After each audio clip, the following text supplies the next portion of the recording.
क्यों रणनीति नहीं मैदान को ओह्लैब कारण पाकिस्तान जदि आम कह वर्ल्ड सबुठू भल बोलिंग लाइन अप पाकिस्तान पाखे बर्तमान टीम अच्छी वनडे इंटरनेशनल रैंकिंग रे ओडीआई रैंकिंग रे पाकिस्तान टीम बर्तमान रैंक 1 रे अच्छी। कोलंबो रे मुहांमुही हेबे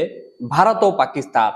एशिया कप रो सुपर 4 मुकाबला रे पुणी थरे सामना सामनी हेबाकू जाउछंती एही दुई चिर प्रतिद्वंदी। प्रथम मैच वर्षा बाधा प्राप्त थिला। भारत प्रथमे बैटिंग करी जो पाकिस्तान रो पेस बैटरी लाइनअप अच्छी साइंस आफरीदी कहतु नसीम शाह कहतु हरीश रफ कहतु एमान सामना कर पार नथिला पाखापाखि टॉप ऑर्डर पूरा फेलुअर होइतिला। तापर जदियो ईशान किसान और हार्दिक पांड्या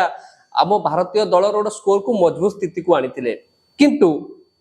तापर वर्षा बाधा प्राप्त है आपण जानथिबे मैच पूरा रद्द होइतिला। ये जो सुपर 4 को दुई टीम क्वालिफाई करिसंती भारत और पाकिस्तान पुणी थरे मुहांमुही हेबे। कोलंबो रे सुपर 4 मुकाबला अच्छी रविवार दिन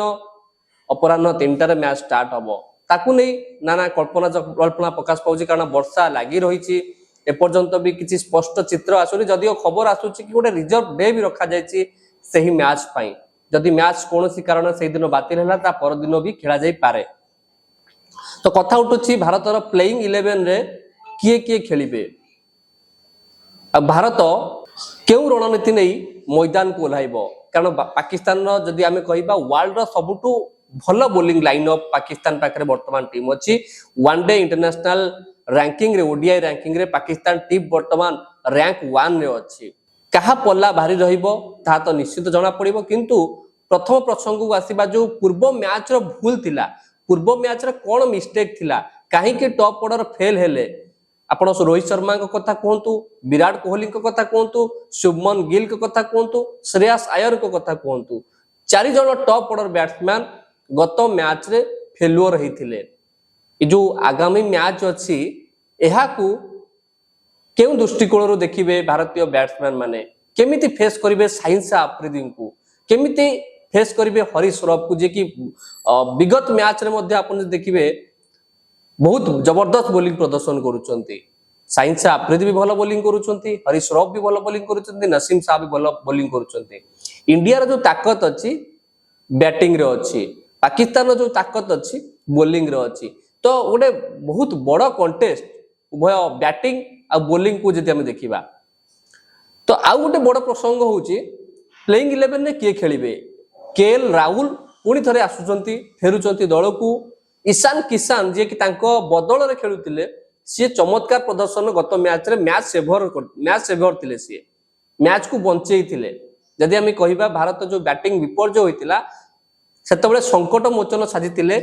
ईशान किसान तो ए जो मैच रे ईशान किसान खेलिबे ना केएल राहुल खेलिबे ये गोटे बड़ प्रश्न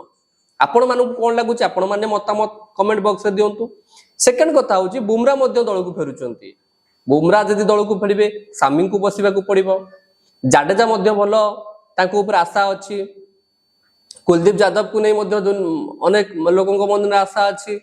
वर्तमान कथा उठुची ए जो केएल राहुल ईशान किसान आंको मध्ये रे वर्तमान कहा को सुजोग मिलिबा दरकार ये गोटे बड़ प्रसंग होउची। एशिया कप पर पर आपण जानि छथि विश्व कप अछि तो एशिया कप जदि हम कहबा विश्व कप पूर्व गोटे बड़ अभ्यास प्लेटफॉर्म उभय दल पई विशेष करी जेहेतु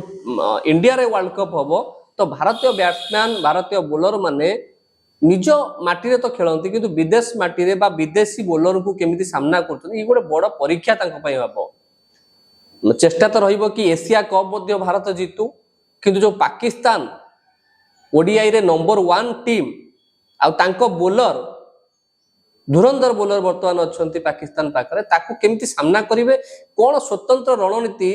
स्ट्रैटेजी तैयारी करिवे भारतर टॉप ऑर्डर बैट्समैन विशेष कर रोहित शर्मा विराट कोहली ए दुई जन को ऊपर विशेष कर नजर अच्छी जदि ए दुई जन बा शुभमन गिल कथा कहतु एमाने जदि टॉप ऑर्डर बैट्समैन पाकिस्तान रो बोलिंग लाइनअप को फेस करूचंती भल से सामना करूचंती तो निश्चित भाव में गोटे बड़ सुजोग हम भारत पई आगामी मैच को जितिया पई।